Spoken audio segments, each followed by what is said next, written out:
So what kept you from following in Dad's footsteps? Obviously, your father, tremendous promo abilities. He just could draw heat so easily. What kept you from, I guess, becoming a manager and just following his footsteps? What made you want to wrestle instead? I really never really thought about that. I like the. It's kind of hard to. It's kind of hard to explain. I like the more of the action part than per se getting heat part from a manager or talking on the microphone to get the other guy over.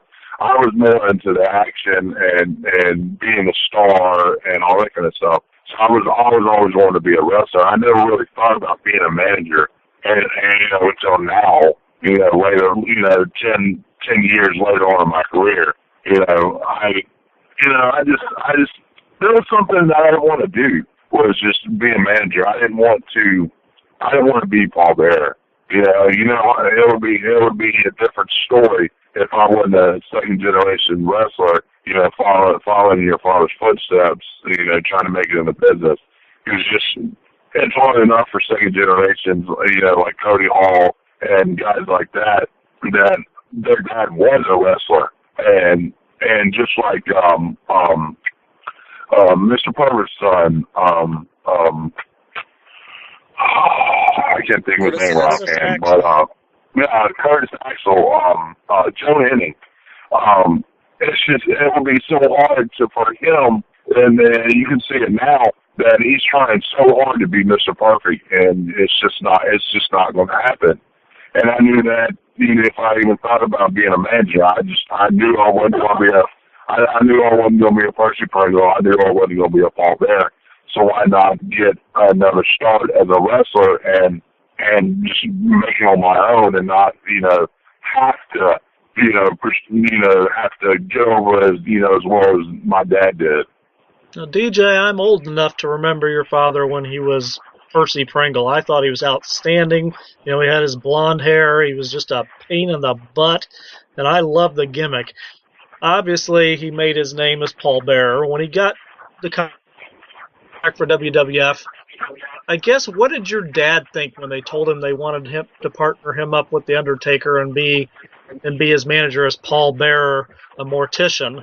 I know your father had some background in that, but was Dad always practicing in front of a mirror and oh yes and all that stuff in front of you and stuff like that, or how'd that turn out for him?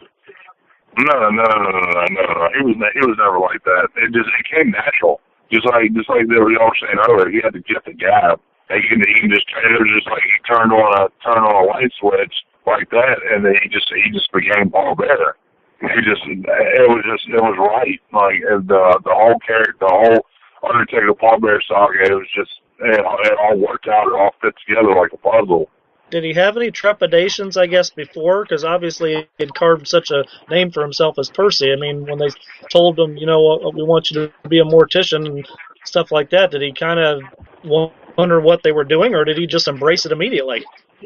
Of course he embraced it. Well, wouldn't you? If Vince McMahon called you right now that wanted you to wear a thong 24/7, wouldn't you do it? Of course you would. Of course. So it was just, of course he embraced it. But his background of being an actual licensed funeral director, a mortician, a embalmer, it did help out tremendously because he understood. He already had the lingo. He already had what he was going to say before he was going to say it. Like I said, it came natural to him. The whole gimmick, the whole saga between him and the Undertaker, it came completely. Everything worked itself out because of him being in that background. He had that background to fall back on. Let's go ahead and kick it back over to Brother Zane Paisley. Well, DJ, your father worked mainly in Texas and then WWF, WWE. He managed a whole bunch of awesome wrestlers, and you said that you had opportunities during the summertime out of school to travel with them a little bit. Who was your favorite worker that you got to hang out with? Well, of course it was Undertaker, and then when Kane came around, it was Kane. But I I really enjoyed. Well, growing up about this time, whenever I started traveling with my dad and everything like that, it was about the time that the Attitude Era started to get really, really hot. And of course, it was Edge and Christian. Edge and Christian were my buddies. They took me to Disneyland, and man, what guys are, what two guys those two guys are. They were really cool guys. They took me under their wing, and when guys would try to rib me like Mr. Perfect or Owen or anybody or British Bulldog or any of those guys would try to rib me, of course Edge and Christian would be right there beside me, so they wouldn't mess with me or whatever. So yeah, those two guys were just incredible guys. Were you totally reeking of awesomeness when you hung out with them? Oh yeah, hell yeah. We go, oh man, just the time, man. There's so many stories that I can sit here and tell of them two guys. Are just, man, something to be blessed about was to actually know those two guys. Well, give us something that we wouldn't know about those guys then. There's a few that I can't say on air right now, but there's a few. And one of Edge's biggest fears is fried rice. If he sees fried rice, he will throw up everywhere in the car or wherever you're at. If he smells it, he'll throw up. But if he actually sees it, he'll go completely crazy. That's speaking of weird things. Undertaker had a weird one too, but we'll get on to that later on. Yeah, fried rice. So he didn't like Asians that well, I'm guessing. So don't take him to a Chinese buffet, huh? No. Well, you had just mentioned The Undertaker, and you were in attendance at WrestleMania 30. What did you think about the streak being ended there? My jaw dropped. I think everybody's did. I really truly, I thought that it would never happen. Ever. And especially the way they did it.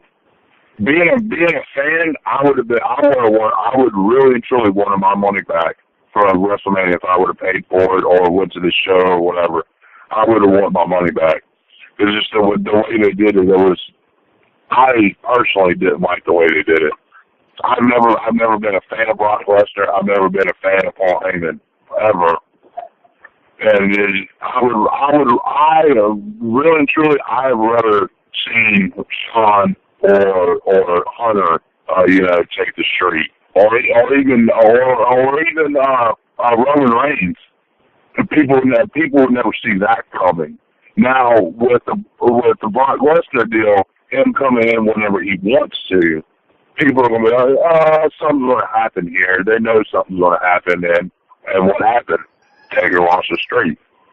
It would have been a different story if they would have used Roman Reigns or somebody new that nobody in their entire world would expect to beat Taker. Let's go ahead and kick it back over to the Morning Star, Will Huckabee. Yeah, hey, DJ, I've gotten a couple messages, on Twitter and Facebook and stuff, and a lot of people wanted me to ask you, do you have your dad's Hall of Fame ring? I understand, that was very important. Absolutely. I have a big display case in my house where I've got my dad's old Percy Pringle jacket, his old boots, his Percy Pringle cane, the original. Let me say this again: the original urn is sitting in my display cabinet, and I've got my dad's Hall of Fame ring in there sitting in there too. Yeah. Another thing, and if I'm overstepping my bounds, please tell me to get back in my place, Greenhorn. There's been a little bit of controversy and stuff. What do you have to say to the naysayers and everybody else who had something to say about you proposing to your wife now using your dad's Hall of Fame ring? What words on this station can I say without getting in trouble? Go ahead. Say whatever you want, DJ. Really and truly, fuck everybody else that they can think what they want to think about anything. If it wasn't for my dad, I would not be here. My wife would not be here. The people in my life would not be here. And that's one thing to sit back behind a computer desk or a screen or a video and sit there and make fun of someone else's loved ones. You can sit there and say whatever the fuck you want to say about my wrestling career or whatever you want to say, but don't say nothing about my wife or my family or anything like that. You can say what you want to say because it has to do with wrestling and their little website and all that kind of crap. But, sit back and enjoy, I was going to post this big, long post and say something to the people. The fans, if you're listening and you know what we're talking about. Here, when was it? It was, me and my wife got married in June. So it was 2 months before that. I proposed to her. Of course, I used my dad's Hall of Fame ring. Of course, because it meant something. It's completely different than me using an actual engagement ring to my wife. It was completely different. It's the same. Everybody keeps saying, "Oh, it's so disrespectful. It's disrespectful that you wear around and you do this and you do that. You let people take pictures with it and everything like that." Do you understand how many Hall of Famers are so proud to be in that Hall of Fame plaque that sit there and take pictures and show their ring off and let people put it on and everything like that? Do you understand how many guys actually does that? Everybody. If you're a Hall of Famer, you're happy to be in the Hall of Fame. But the point that I'm getting at is, it's just like if your father passed away and he gave you a sentimental value, like say your father was really big into fishing or hunting or some kind of sport, and he gave you one of his priceless parts of memorabilia, like an old fishing pole or an old tackle box that he loved, or his old baseball glove, or something like that. Wouldn't you cherish that and want to share that with your loved one or with your wife or with your spouse? Wouldn't you want to share that with them? Oh, exactly. I understand exactly how you feel. I want to be, I want to make sure that you have a platform to talk to people who have sat there and talked junk about you on social media. For instance, the gentleman over there at the world famous flea market and stuff. Guys like that. What do you have to say? Just like people say about talking about football and stuff like that, they're armchair fucking wrestlers. They sit back, they jerk off behind the screen, and they want to get off on messing with people. I have no respect for those guys. I could care less if really and truly, and this is a shoot, I could care less if those guys got ran over by a bus or died or something happened to them tomorrow. Because it was so disrespectful for them to sit there and make fun of my wife and everything like that, and just make fun of the whole situation. An actual happy occasion. They had no reason to do something like that. Yeah, see, I was going to ask. It's just a fact that they have a hard on for me and my family because my dad's a Hall of Famer and their dad's a fucking plumber or works for McDonald's. Yeah, I was going to ask you actually, what was your thoughts on Facebook pages like trash bag wrestlers and all of those things? But thank you for going ahead and answering that question for me. Yeah, DJ. So I guess in all the years you were with your dad, did he encourage you ever to get into the business, or when you told him that you wanted to be a wrestler, what kind of advice did your dad give you? Did he try to get you say, "Son, don't get into it," or did he encourage you? Kind of both. He didn't want us to, or myself. My brother, of course, didn't follow in my dad's footsteps or anything like that. But whenever I mentioned that I wanted to start coming down to the school and start training and everything like that, he tried to guide me away from it, but of course with the bug already